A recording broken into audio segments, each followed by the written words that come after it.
자세, 앉기, 보행은 어떻게 지도할지에 대해서 이제 한번 살펴보려고 해요.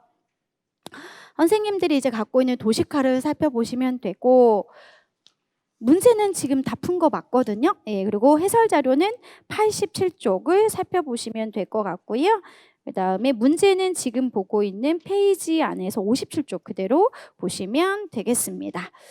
자, 우리가 자세라고 해서 계속 여러 번 앞에서도 봤던 것처럼 앞에서 봤던 것처럼이라고 한다면 반사, 그 반사를 최대한 억제해서 최대한 좋은 자세, 그리고 좋은 자세를 통한다는 것은 여기서 끝나지 않고 이제 추후에 바르게 보행할 수 있도록 해주는 거랑 연계가 되어 있는데요.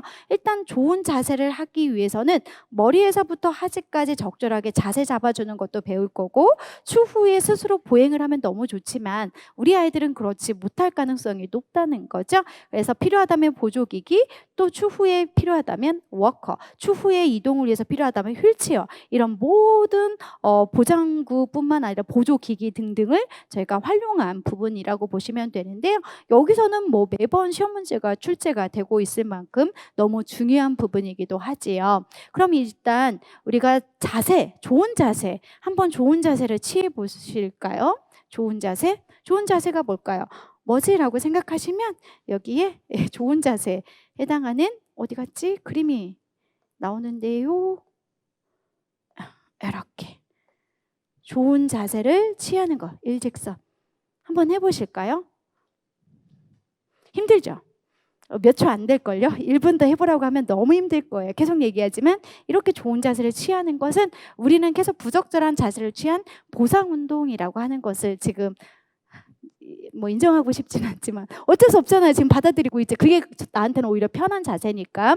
그래서 이런 좋은 자세라고 하는 걸 유지할 수 있게끔 추후에 이제 아이들을 지도하는 방법 연계를 할 건데요. 그만큼 좋은 자세가 굉장히 중요하대요. 그럼 이렇게 중요한 이유는 추후에 보면 신체를 변형하는 걸 예방하기도 하고, 추후에 이렇게 좋은 자세를 유지를 해야 상체를 좀 더 편안하게 사용할 수 있고, 이런 것들에 해당하는 유용한 점 뭐 등등이 있겠지요. 그럼 우리 아이들이 스스로 머리에서부터 하체까지 좋은 자세를 유지하기가 힘든데, 그럼 좋은 자세를 우리가 가르치고 유지할 수 있는 방법들을 알려줘야 될 거 아닙니까? 그래서 대부분 시험 문제에서는요, 의자에 앉기라고 하는 것보다는 휠체어에 앉아 있을 때 바르게 자세를 유지하는 방법이라고 해서 나옵니다. 그래서 우리도 어쩔 수 없이 시험 문제에서는 머리는 어떻게, 흔히 몸통은 어떻게 라고 해서 딱딱 구분되게 문제가 출제가 되고 있기 때문에 각각을 구분하면서 이제 암기까지 이제 연계가 되어야 되는 건데요. 머리 조절이라고 했을 때 일단 저는 이제 선생님들이 간단하게 그림을 그리셔서 이렇게 연계를 하시면 되거든요. 물론 이제 앉아 있을 때이긴 하지만 암기를 위해서 머리는 이렇게 머리 똑바로 바른 자세를 해줘야 되는 거잖아요. 그래서 기본적으로 이렇게 머리 똑바로인데 선생님들이 지금 신전을 하고 있다고 했지요. 그 전에 말씀드린 것처럼 똑바른 자세는 턱을 약간 밑으로 하면 여기 포도알이 있는 거, 포도알을 놓치지 않는 자세, 그때 말씀을 드렸어요. 이 자세가 굉장히 좋은 자세. 그래서 우리가 기출문제라든지 강론을 내우면 머리를 약간, 턱을 약간 밑으로 이렇게 얘기하죠. 밑으로 라고 얘기하고요. 그래서 약간 밑으로 해줘야 된다라고 해요. 그럼 이게 어려워요. 그러면 추후에 선생님들이 이 자세를 할 수 있게끔 다양한 머리 지지대라고 하는 것도 이제 설명하기도 해요.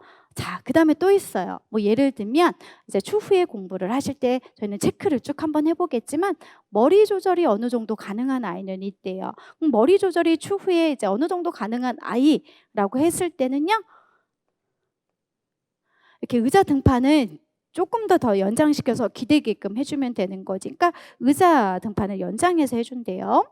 자, 그리고 머리 조절이 가능하지 않은 아이가 있대요. 스스로 머리 조절이 어려운 아이가 있으면요, 우리는 머리와 관련된 지지대, 근데 이것을 추후에 이제 보조대와 관련된 그림들도 있으니까 같이 한번 살펴볼게요.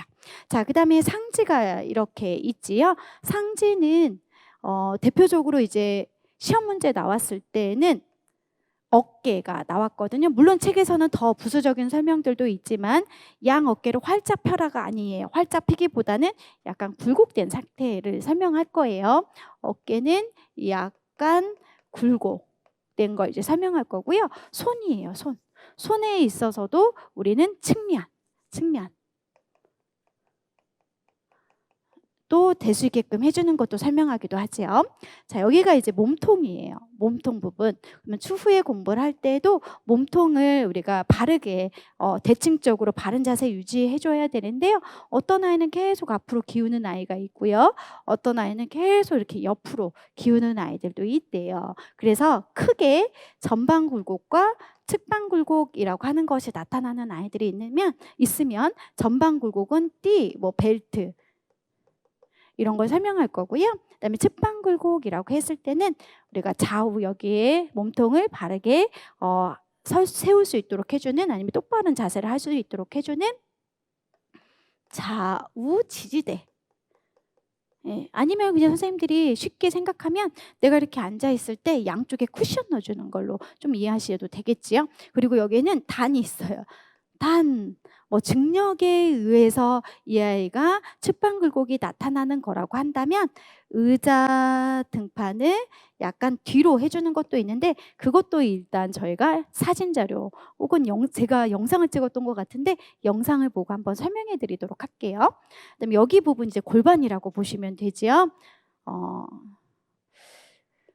이렇게 갈게요. 자, 골반이라고 했을 때는 앞에서 우리가 봤던 사진 생각하시면 되겠습니다. 그래서 그냥 이미지로만 그릴게요. 엉덩이가 여기에 있어야 돼요. 엉덩이가 여기에 있다는 것은 이렇게 수평과 수직이라고 하는 90도를 유지할 수 있게끔 해주는 것을 머릿속에 이해하시면 되고요.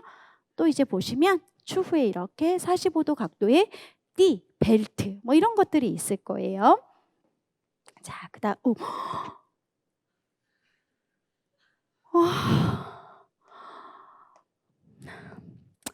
자, 어쩔 수 없죠. 그럼 그림들은 선생님들이 안 그리셔도 되고 어차피 체크하면 되니까 순간 제가 당황했어요. 이렇게 이제 하지가 있습니다. 하지는 굉장히 이제 많은 게 나오는데요. 하지라고 했을 때 선생님들이 일단 기본적으로 여기부터 할까요? 손가락 이렇게 있으면 이렇게 해서 의자 밑판하고 이 무릎 사이에 손가락 두세 개, 한두 개, 아니면 선생님들이 지금 앉아 있는 상태를 생각하시면 되거든요. 그래서 이 사이가 조금 이제 차이가 나는 거잖아요. 그래서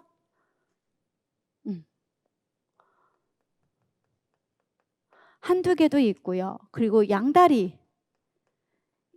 차이가 나는 경우가 있대요. 그럴 때는 특수 의자, 그리고 엉덩이가 비대칭일 때는 특수 밑판 이런 것도 있고요. 그 다음에 대부분은 이제 무릎이 90도 이런 것도 있고, 그 다음에 외전대, 내전대, 왜 그러지? 외전대, 내전대도 있고요. 제가 너무 꽉꽉 눌러서 그런가요? 내전대라고 하는 것도 있고, 그리고 발판. 우리가 휠체어가 있을 때는 휠체어 발판에 발이 닿을 수 있게끔 해주는 것도 있어요. 그래서 어떤 기본적인 내용이 암기가 되지 않으면 문제를 풀기가 굉장히 힘들다라고 생각하시면 될 것 같고요.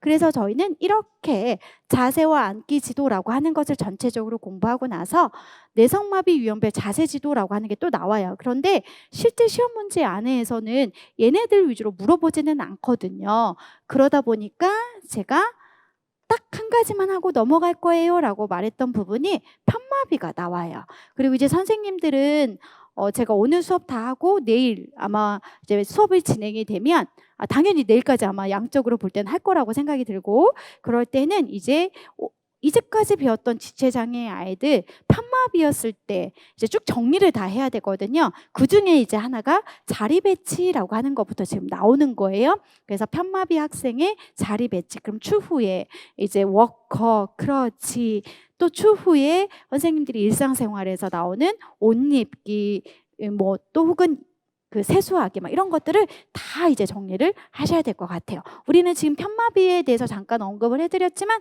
한 번도 들어봤어요. 어디서 들어봤나요? 보완대책 의사소통할 때, 보완대책 의사소통할 때 편마비가 있거나 아니 한쪽만 이 아이가 사용하는 아이가 있다라고 했을 때는 의사소통판은 어느 쪽?